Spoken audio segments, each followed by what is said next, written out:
Everyone. तो आज हम पढ़ने वाले हैं क्लास 11th की हिस्ट्री का चैप्टर 4th, जिसका नाम है द थ्री ऑर्डर्स।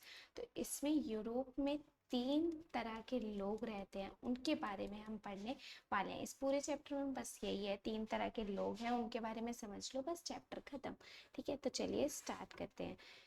सबसे पहले अ डिवाइडेड सोसाइटी। तो ये थ्री ऑर्डर्स हैं क्या? तो 9th से 16th सेंचुरी तक यूरोप की सोसाइटी 3 भागों में डिवाइड कर रखी थी। पूरी जो सोसाइटी है उसमें 3 तरह के लोग रहते थे। सबसे पहले थे क्लर्जी, है ना, second nobility and third peasantry. ठीक है, तो क्लर्जी कौन थे? जो पूजा पाठ करते थे, पूजा पाठ के पंडित वगैरह जो भी हो गए, चर्च के जो होते हैं फादर वगैरह, वो सब कुछ क्लर्जी में आ जाते थे। ठीक है, उसके बाद नोबिलिटी, जो अमीर लोग होते थे। ठीक है, और ये लड़ाई झगड़े के लिए मतलब राजा को कौन देते, क्या देते थे? सैनिक वगैरह, सेना प्रदान करते थे, तो ये बहुत अमीर लोग हुआ करते थे। देन पीजेंट्री, उनके इन दोनों के बाद जो लोग बचते हैं वो सारे क्या करते थे? इन सब के लिए काम करा करते थे, उनको पीजेंट्री कहा जाता था। तो ये जो डिवीजन था वो अनचेंजेबल था, मतलब पूरे टाइम तक यूरोप में ऐसी ही सोसाइटी चलती रही। एक जो पूजा पाठ में जो हेड लोग हैं, उसके बाद जो अमीर लोग हैं, उसके बाद जो गरीब लोग आ जाते हैं। ठीक है, उसके बाद सबसे पहले ये सिस्टम इमर्ज कैसे हुआ? तो जब रोमन एम्पायर खत्म हो गया था, रोमन एम्पायर जब खत्म हो गया था, तो वहाँ पे यूरोप में कैसा था? पॉलिटिकल इंस्टेबिलिटी और कन्फ्लिक्ट, बहुत लड़ाई झगड़ा हो गया था, क्योंकि रोमन एम्पायर बहुत अच्छा एम्पायर था। जब वो खत्म हो गया तो वहाँ पे कुछ संभाला ही नहीं जा रहा था किसी से, किसी को कुछ समझ नहीं आ रहा था क्या करा जाए, कुछ नहीं समझ आ रहा था। तो वहाँ पे थ्री ऑर्डर्स का जन्म हुआ। थ्री ऑर्डर्स का जन्म हुआ, उनको पावर दी गई, मतलब 3 तरह के लोगों की सोसाइटी बनाई गई और 2 तरह के लोगों को पावर्स दी गई। किनको? क्लर्जी को, और उसके बाद नोबिलिटी लोगों को पावर्स दी गई। और फ्यूडलिज्म का सिस्टम लाया गया, अभी हम आगे ये पढ़ेंगे। फ्यूडलिज्म का सिस्टम लाया गया ताकि पूरे साम्राज्य में क्या हो सके?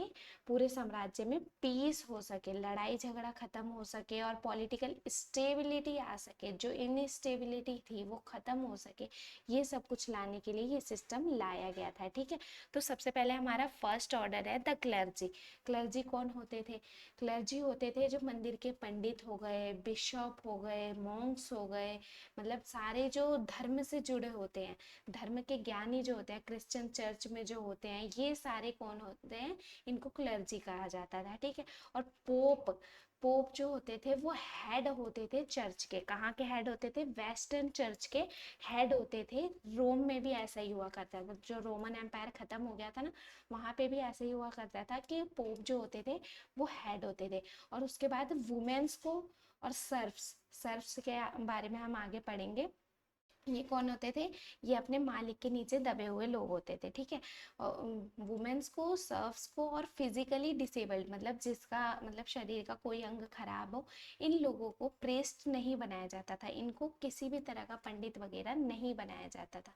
ठीक है, आगे चलिए, ये याद रखना, यही है पूरे चैप्टर में, क्लर्जी कौन थे, इनकी पावर्स क्या थी, इनकी प्रिविलेजेस क्या थी, तो यही पढ़ रहे हैं हम। तो जो चर्च था वो लैंड ओनर होता था, मतलब बहुत बड़े जो लैंड होता था, जमीन होती थी, उसके ओनर होते थे चर्च के लोग। यही प्रीस्ट लोग जो थे वो उसके ओनर होते थे, और इनके पास बहुत सारी पॉलिटिकल पावर थी, है ना। और ये इंडिपेंडेंट थे, रूलर्स थे, मतलब जो राजा है ना, राजा भी इनकी बात मानता था।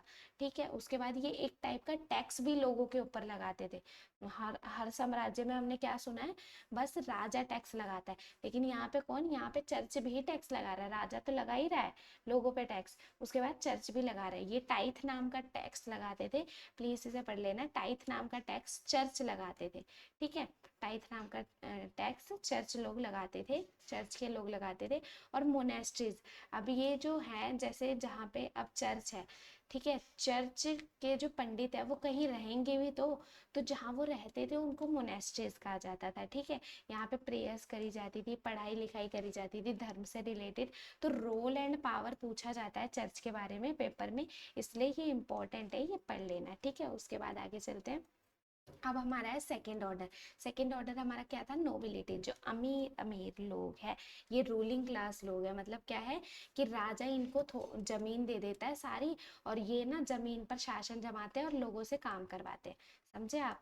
राजा क्या करता है, इनके पास सारी जमीन दे देता है, कहता है कि तुम बस इनके ऊपर शासन चलाओ, काम करवाओ और मेरे को लाके पैसा दो।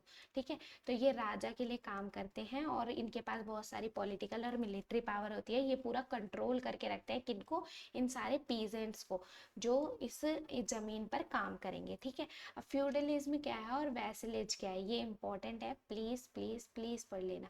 ठीक है, फ्यूडलिज्म और वैसलेज क्या है। फ्यूडलिज्म ये एक जर्मन का वर्ड है जो फ्यूड से निकला है, फ्यूड से निकला है, जिसका मतलब होता है अ पीस ऑफ लैंड, मतलब एक लैंड का पीस। ठीक है, वहाँ पर सोशल, इकोनॉमिक और पॉलिटिकल रिलेशनशिप इसका जोड़ा जाता है कि एक पीस ऑफ लैंड है, ये किसको किसको दिया है, ये जो नोबिलिटी लोग हैं ना, इनको राजा ने दिया है ये लैंड।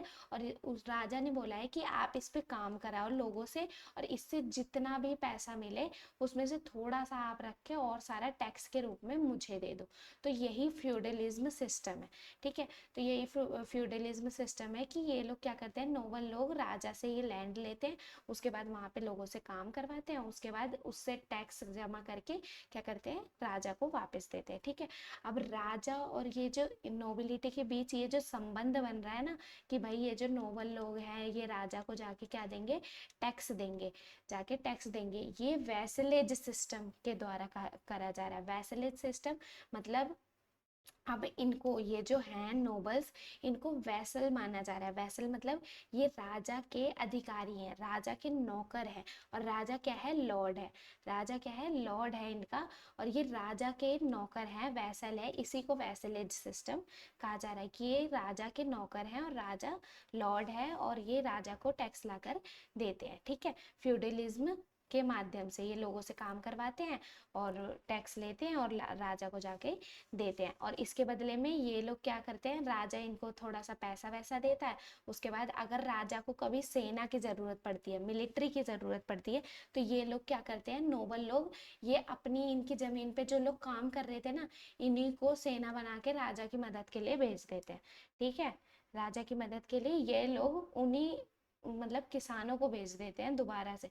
ठीक है, सोचो किसानों की क्या ही जिंदगी रह गई, आप ही सोचो किसानों की कोई जिंदगी रह गई। वो भाई यहाँ भी काम कर रहे हैं, फिर यहाँ पे नोबल को पता चला भाई राजा को सेना की जरूरत है, उसने यहाँ से उठा के लोगों को वहां राजा के पास भेज दिया। ठीक है, तो चलिए आगे चलते हैं।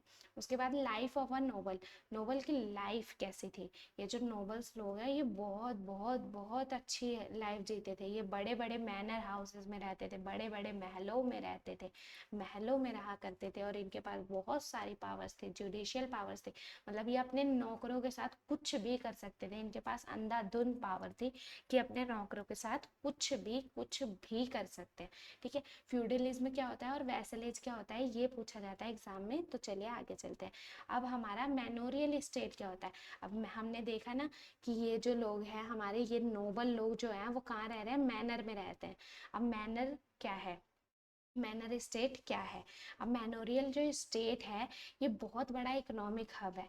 यहाँ पे नोबल मैन रहते हैं, नोबल मैन मतलब जो हमने पीछे पढ़ा, नोबेलिटी जो लोग हैं, नोबेलिटी लोग हैं जो, वो लोग ये एरिया ओन करते हैं और यहाँ पे वो रहते हैं बड़े बड़े महल बना के अपने, है ना। तो इनके पास क्या होते हैं, इनके पास बड़े बड़े खेत होते हैं, इनके पास बहुत सारे जानवर होते हैं, इनके पास जंगल होते हैं बहुत सारे, इनके पास चर्च भी होते हैं बहुत सारे, और ये यहाँ के लॉर्ड होते हैं। ये लैंड के क्या होते हैं, लॉर्ड होते हैं, मतलब मालिक होते हैं लैंड के।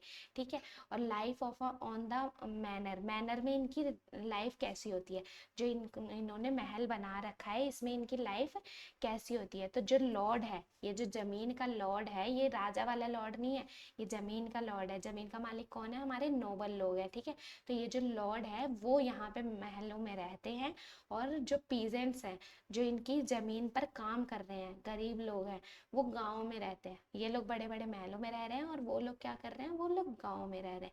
ठीक है, और manner had its own court, और इनके पास अपनी एक खुद की कोर्ट होती है जहाँ पे ये खुद जस्टिस डिलीवर करते हैं, मतलब अपने सैनिक, अपने ये मजदूरों के साथ क्या करना है ये सब कुछ डिसीजन ये नोबल लोग खुद लेते हैं। समझ गए आप। तो यहाँ पे हमारा ये पार्ट 1 खत्म होता है। पार्ट 2 इससे भी इंटरेस्टिंग होने वाला है, तो जुड़े रहिएगा। Thank you for watching this video.